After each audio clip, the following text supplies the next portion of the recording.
तो बिहार राज्य के संविदा नियोजित कर्मी, आउटसोर्स कर्मी, दैनिक कर्मचारियों के लिए आज की महत्वपूर्ण खबर हम लेकर आए हैं। तमाम कर्मचारियों के वेतन वृद्धि की प्रक्रिया कहां तक पहुंची है वह जो है कि हम आपको बताने जा रहे हैं। चैनल को सब्सक्राइब, वीडियो को लाइक जरूर कर दीजिएगा।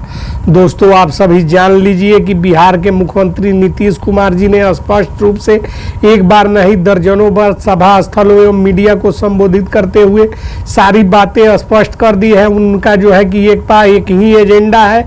सरकार मिशन मोड में वर्क कर रही है और जो है कि सरकार की महत्वपूर्ण एजेंडा बिहार में जो है कि चुनाव से पहले, विधानसभा चुनावों से पहले जितना ज़्यादा से ज़्यादा हो सके रोजगार का सृजन करना और सरकारी विभागों में खाली पदों पर नियोजन और अस्थायी नियुक्ति करना। और इसके लिए तमाम विभागों का जो है कि पूरा ब्यौरा बिहार सरकार मंगवा रही है और बहुत सारा ब्यौरा मंगवा भी चुकी है, जिस पर नियुक्ति प्रक्रिया जो है कि चल रही है। इसी कड़ी में आप सभी को ज्ञात हो कि बिहार के ग्राम कचहरियों में न्याय मित्र सचिवों की नियुक्ति की जा रही है। और वही जो है कि आपको बताते चले कि पंचायत त्रिस्तरीय चुनाव में तकनीकी सहायक, लेखापाल, IT सहायकों का नियोजन भी करवाया जा रहा है। इसके साथ ही सरकार के द्वारा जो मिशन मोड अपनाया गया है उसमें यह स्थिति स्पष्ट कर दिया गया है कि 10 लाख नौकरी, 10 लाख रोजगार के साथ साथ 10 लाख संविदा कर्मी को अस्थायी सेवा काल और 62 वर्ष तक करना NPS यानी कि नई पेंशन योजना के तहत, और रिटायरमेंट के बाद 6,000 रुपए का भुगतान, और कर्मचारी भविष्य निधि के तहत सरकार की हिस्सेदारी की राशि खाते में जमा करना, कटौती करना।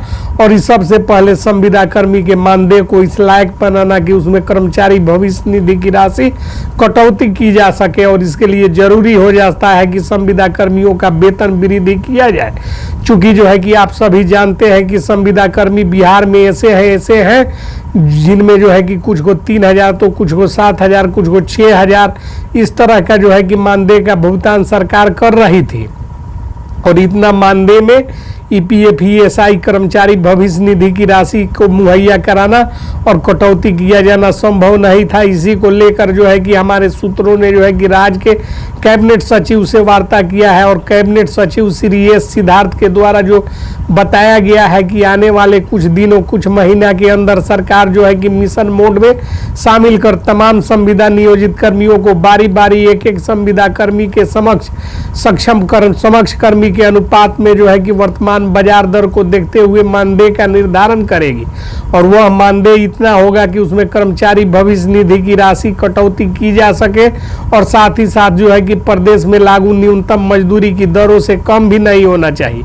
आपको बताते चले कि प्रदेश में न्यूनतम मजदूरी की दरें 611 रुपए प्रति कार्य दिवस की दर से सरकार तय कर रखा है, यानी कि 18,330 रुपए से अधिक की राशि बनती है, जो कि एक कार्य दिवस के लिए एक मजदूर को भी भुगतान किया जाता है।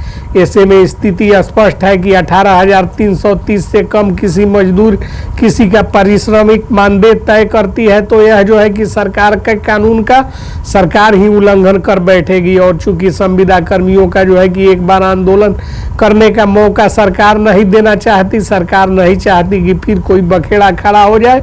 इस सिद्धार्थ के द्वारा जो है कि बताया गया कि विकास आयोग को स्पष्ट निर्देश है कि समकक्ष कर्मी के अनुपात में ही मानदेय का निर्धारण करें और महंगाई दर को देखते हुए न्यूनतम मजदूरी की दरों को भी ध्यान में रखा जाए और नए सिरे से मानदेय का निर्धारण किया जाए। और यह सारी प्रक्रिया अगस्त माह में जो है कि पूर्ण करने का निर्देश सरकार दे रही है। और आने वाले जो है कि 15 अगस्त के अवसर पर सरकार अपने कार्यक्रम योजनाओं की घोषणा करेगी। तो कार्यपालक सहायकों के अस्थायी सेवा समायोजन और जो है कि तमाम तरह के विकास मित्र, शिक्षा सेवक, तालीमी मरकज, बिजली विभाग, मानव बल, रात्रि प्रहरी, BDMC, डाटा एंट्री ऑपरेटर, किसान सलाहकार, ग्राम कचहरी सचिव, न्याय मित्र, तमाम जो संविदा पर नियोजित कर्मी, आउटसोर्स कर्मी, दैनिक कर्मी हैं, उन तमाम कर्मियों के वेतन को वृद्धि करके जो है कि उसका घोषणा सरकार जो है कि मंच से करेगी और बताएगी नीतीश कुमार जी की सरकार कि हमने जो है कि इस वर्ष यह महत्वपूर्ण काम किए हैं। और साथ ही यह भी बताएगी कि आने वाले दिनों में किन संविदा कर्मियों के वेतन को बढ़ाने का और 50,000 से अधिक वेतन करने का घोषणा सरकार करेगी। और कार्रवाई भी करेगी और तमाम संविदा कर्मी, आउटसोर्स कर्मी, दैनिक कर्मी और जितने भी कर्मी हैं जो कि इंतजार में है, उनके इंतजार का फल उनको मीठा मिलने वाला है।